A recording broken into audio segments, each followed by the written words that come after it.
ওনারাও হেল্প করছে, দাদা অস্থির হয় না, শান্তভাবে যান, আমরা হেল্প করছি। তো যথেষ্ট হেল্প করছে। আমার হাতে একটা ছোট ব্যাগ ছিল, আমার ওয়াইফের ব্যাগ ছিল, বলছে ব্যাগ রাখেন আগে, আপনি যান। পরে আমরা কোনো রকম এখানে চলে আসছি। আচ্ছা, গিয়ে আগুনের শিখা সেভাবে দেখতে পেয়েছিলেন নাকি শুধুই ধোঁয়া? না না, ধোঁয়া দেখতে পাচ্ছি, কারণ ধোঁয়া দেখতে পাচ্ছি। আর ধোঁয়ার জন্য আসলে কিছু দেখতে পারিনি। আর দ্বিতীয় কথা হলো যে ঘুমের তো ওঠার পরে এই পরিস্থিতিতে আসলে কোনো দিকে নিজেকে বাঁচানো ছাড়া আর আসলে কোনো কিছু করার নাই। বাচ্চাকে কোনো রকম এত ভিড়ের মধ্যে বাচ্চাকে ধরে সেভ করা, মানে কোনো রকম এখানে বের করে এখান পর্যন্ত আসছি আর কি। এসে সামনের দরজা দিয়ে বেরোতে পেরেছেন? সিঁড়ি দিয়ে বেরোচ্ছি। সিঁড়ি কিসের, মানে নর্মাল সিঁড়ি, পাকা সিঁড়ি ছিল নাকি লোহা?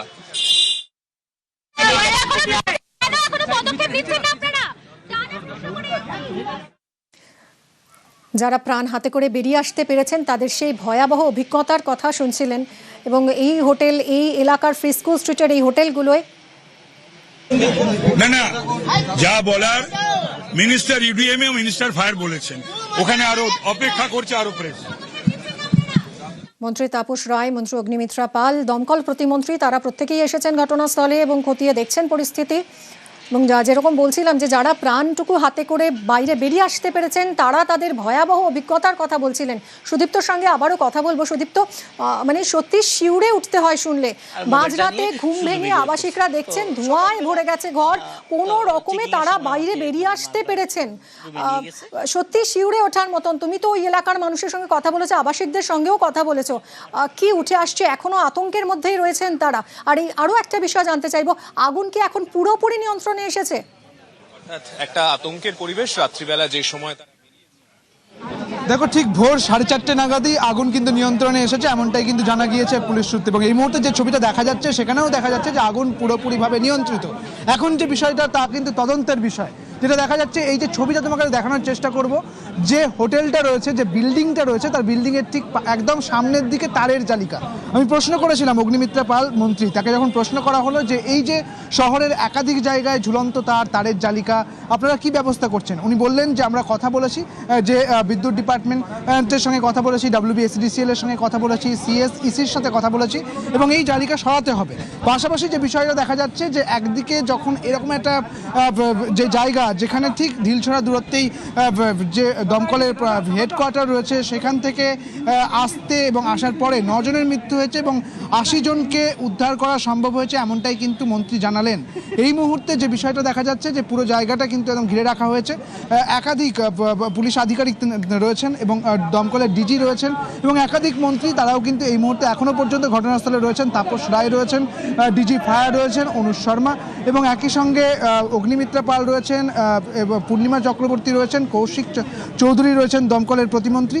এবং যে বিষয়টা জানা যাচ্ছে যে দমকল প্রতিমন্ত্রীকে যখন প্রশ্ন করা হয়েছিল যে এই রকম ধরনের পরিস্থিতি তৈরি হয়েছে, তখন তিনি বললেন যে পূর্বের সরকারের যে কাজ তারই অভিশাপ বহন করতে হচ্ছে। এখানে একবার শুনি দমকল প্রতিমন্ত্রী কৌশিক চৌধুরী তিনি কি বললেন। এটা খুব মর্মান্তিক ঘটনা। যেটা উল্লেখযোগ্য সেটা হচ্ছে আমাদের দপ্তরের কর্মীরা এবং আমাদের দপ্তরের আধিকারিকরা খবর পাওয়ার সাথে সাথে এখানে ছুটে গেছেন। 80 জন ব্যক্তিকে আমরা উদ্ধার করতে পেরেছি। এটা একটা বড় উল্লেখযোগ্য ঘটনা। মুখ্যমন্ত্রী রাতভর আমাদের সাথে ফোনে যোগাযোগ রেখে খোঁজ খবর নিচ্ছেন আর আমাদেরকে উপযুক্ত নির্দেশ দিচ্ছেন। সুদীপ্ত, দমকল প্রতিমন্ত্রী যেরকম জানালেন যে 80 জনকে উদ্ধার করা সম্ভব হয়েছে, 9 জনের প্রাণ গেলেও 80 জনকে বাঁচানো সম্ভব হয়েছে। আমি একটু স্পষ্ট করে জানতে চাইবো যে দমকল সঙ্গে সঙ্গেই চলে এসেছিল, কারণ পাশেই দমকল হেডকোয়ার্টার, তারপরেও এই 9 জনের প্রাণ কেন গেল? মানে হোটেলের ভিতরের অবস্থাটা ঠিক কীরকম ছিল? সবাই যখন আতঙ্কিত হয়ে একসঙ্গে বেরিয়ে আসতে গেলেন, তখন ঠিক কীরকম পরিস্থিতি হয়েছিল যে 9 জন এভাবে বেঘোরে তাদের প্রাণটাই চলে গেল?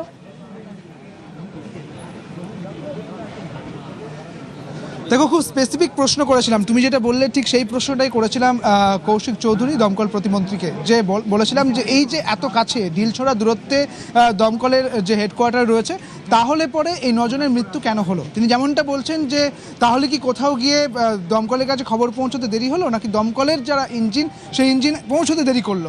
তিনি বলছেন যে কোনোটাই নয়, সঙ্গে সঙ্গে খবর যায় এবং সঙ্গে সঙ্গে কিন্তু দমকল পৌঁছে যায়। এবং তার পরবর্তী ক্ষেত্রে 9 জনের মৃত্যু হয়েছিল একটা কারণেই। তিনি বলছেন যে এই যে ছোট ছোট জানালাগুলো রয়েছে, এই জানালাগুলো দিয়ে ধোঁয়া যা কিন্তু বাইরে আসছিল না এবং কার্যত কালো ধোঁয়ায় দম বন্ধ হয়ে মৃত্যু হয়েছে বলে এমনটাই বললেন মন্ত্রী, এবং এমনটাই কিন্তু জানা যাচ্ছে। এবং এবং এই দম বন্ধ হয়ে মৃত্যুর কারণেই 9 জনের মৃত্যু হয়েছে, যাদের মধ্যে 6 জন পুরুষ এবং 2জন মহিলা এবং 1জন শিশু। তাদেরকে কলকাতা মেডিকেল কলেজে তড়িঘড়ি নিয়ে যাওয়া হয় এবং সেখানে কর্তব্যরত চিকিৎসক তাদের মৃত বলে ঘোষণা করে। পরবর্তী ক্ষেত্রে যখন আমরা এই একই প্রশ্ন করলাম পুর নগর উন্নয়ন মন্ত্রী অগ্নিমিত্রা পালকে, তিনিও বলছেন যে 9 জনের মৃত্যু হয়েছে, 80 জনকে আমরা বাঁচাতে পেরেছি এবং তা কিন্তু মর্মান্তিক। এবং এই বিষয়টা কিন্তু দেখার যে এই যে এরকম একটা পরিবেশ যেখানে 5তলা বিল্ডিং, সেখানে রেসিডেন্সিয়াল রয়েছে, কমার্শিয়াল বিল্ডিং রয়েছে এবং একই সঙ্গে যে হোটেলটা শিকাইন হোটেল, তার যে ছোট ছোট জানালা, কিভাবে এই পারমিশন পাওয়া যায়, কিভাবে নির্দেশ দেওয়া হয় কলকাতা পৌরসভার তরফ থেকে, কিভাবে এই পারমিশন মেলে, কোনো ফায়ার সিস্টেম ছিল কিনা, তার অডিট হয়েছিল কিনা, এই পুরো বিষয়টাই কিন্তু এখন তদন্ত সাপেক্ষ, পুরো বিষয়টা কিন্তু তদন্তে উঠে আসবে। মিমি, একদমই সঙ্গে থাকো সুদীপ্ত।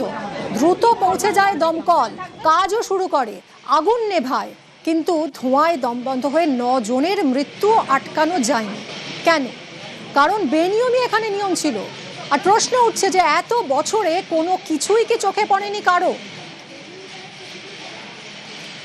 এত বেনিয়ম, যেখানে কোনো এমার্জেন্সি এক্সিট নেই, একটা মাত্র ঢোকা বেরোনোর রাস্তা, সেটাও সরু, এবং যখন আগুন লাগে আবাসিকরা আতঙ্কিত হয়ে সকলে একসঙ্গে বেরিয়ে আসার চেষ্টা করেন, তখন ওই সরু পথ দিয়ে বেরোতেও অসুবিধা হয়েছে, দমকল কর্মীদের উদ্ধার কাজ চালাতেও সমস্যা হয়েছে।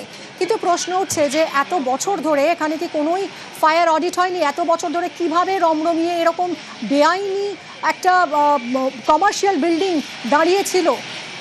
কারণ গত বছর আমরা দেখেছিলাম যে ভয়াবহ অগ্নিকাণ্ডের ঘটনা বড়বাজারের ফলপট্টিতে, সেখানে 14 জনের মৃত্যু হয়েছিল এবং তার পরপরই অডিট কমিটি তৈরি হয়েছিল।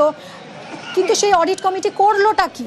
অডিট কমিটির তো দেখার কথা ছিল যে এই হোটেলগুলোয়, কলকাতার হোটেলগুলো অগ্নি নির্বাপক ব্যবস্থা যথাযথ আছে কিনা, এই ফায়ার এক্সিট ঠিকঠাক আছে কিনা, এমার্জেন্সি এক্সিট কী অবস্থায় রয়েছে, এই সমস্ত কিছু তো দেখার কথা ছিল। তাহলে করলোটা কি অডিট কমিটি যে এইভাবে নিয়ম হয়ে দাঁড়ালো এরকম ধরনের হোটেলগুলোতে, যার জেরে 9টা প্রাণ চলে গেল, 9 জন সহনাগরিককে হারালাম আমরা। এই নিয়েই বড়সড় প্রশ্ন উঠছে, এত বছরে কোনো কিছুই চোখে পড়লো না কারো।